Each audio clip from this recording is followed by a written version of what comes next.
Haas Factory Team announces they will be going back to Chevrolet, pairing up with Hendrick for the first time since 2016, while the Xfinity Series team will still drive Fords. Let's break down all you need to know.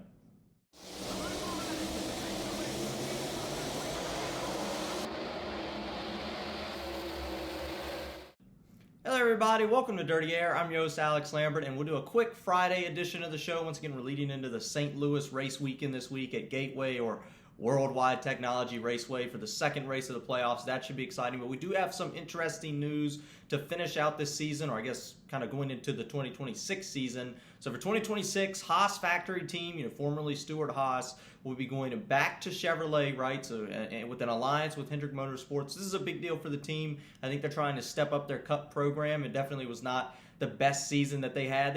I would say they did improve from the start of the year to the mid to the regular season finale. Where they're at now is a lot better than where they were to start the season for sure, but it was really bad to start, right, with driver Cole Custer. But interestingly enough, in the Xfinity Series, what will soon to be the O'Reilly Parts Series, starting next year, right, new sponsorship, they will still run Fords in the Xfinity or O'Reilly Parts Series, right? So the minor league series still going to be Ford cars, which is interesting, right? It looks like they have a fairly solid relationship with both manufacturers, with Ford as well. It seems like this is all going to go well. Some comments from Rick Hendrick as well were positive sights. But yeah, just interesting to see that Hendrick and Stewart Haas are kind of coming back together. Hendrick made a statement. This is kind of like a homecoming for them.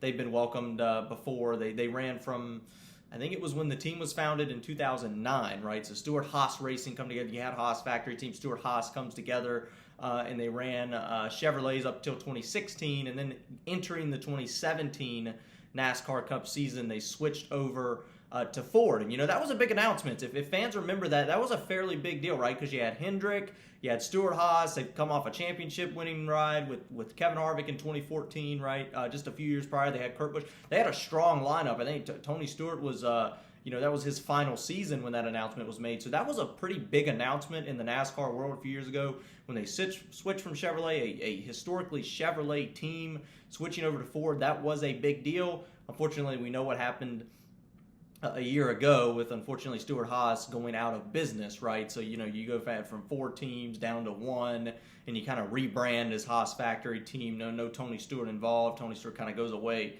Definitely not the same operation. It's almost like a brand new team in a sense starting this year with Cole Custer.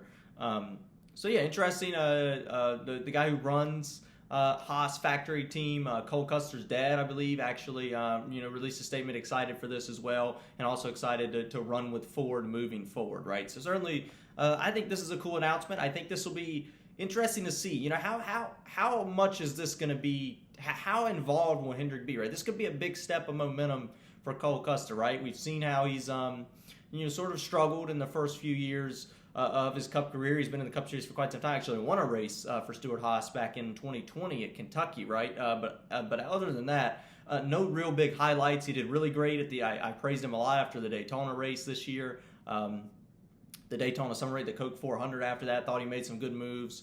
Looked like a veteran driver leading up front or racing up front. So Cole Custer's definitely made some improvements. And I think Cole Custer, right, I think we're at the point now where maybe I wouldn't have agreed with this when he first moved up, but from everything I see, I think Cole Custer's definitely a Cup Series caliber driver at this point, right? He's got a little bit of experience.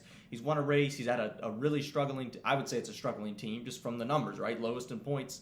But yeah, I mean, I think it's exciting for them. We'll see what they can do moving forward. Cole Custer should be exciting for them going into 2026 back in a Chevrolet, right? That'll be something interesting to see, a Haas Chevrolet back on the field for the first time since 2016. So we'll have to keep an eye on how that single car team does moving forward. This shows there is life, right? They're not completely done yet. They're not giving up. Once again, you'll have Sheldon Creed and Sam Mayer racing those Fords, right? The Xfinity program is great, right? You got Sam Mayer doing pretty good, Sheldon Creed doing pretty good. They're not dominating, but they have a solid program when you look at the Xfinity series, right? So certainly you don't want to change a whole lot there. It looks like they'll stick with Ford. I don't know if we've seen a team that kind of has a different manufacturer, like a Ford Xfinity, and then or O'Reilly Parts, I guess now, and then you have a Cup Series Chevrolet team. So we'll see how that works out. But from what I can tell, you try to read everything the best you can. You try to read the comments from Hendrick, read the comments from from Custer. You try to read the comments from Ford and Chevrolet, and it seems like it's fairly, together, right? I don't think this is going to be an issue where Ford's going to take something away from the Xfinity team, or Chevy's going to not go all in with the Cup team because of it, because there is such a difference in next-gen cars and older style NASCAR Xfinity cars or O'Reilly cars. So I think it'll be interesting. Once again, just a quick episode of Dirty Air here on this Friday afternoon, heading into St. Louis race weekend. Should be exciting. That's it. Really all there is to discuss. Let me know what you think. Do you think this is a good move? Is this exciting to see? Will it be a little nostalgic for some fans? But that's it. If you like the video, please like and subscribe. And of course, let's get rowdy.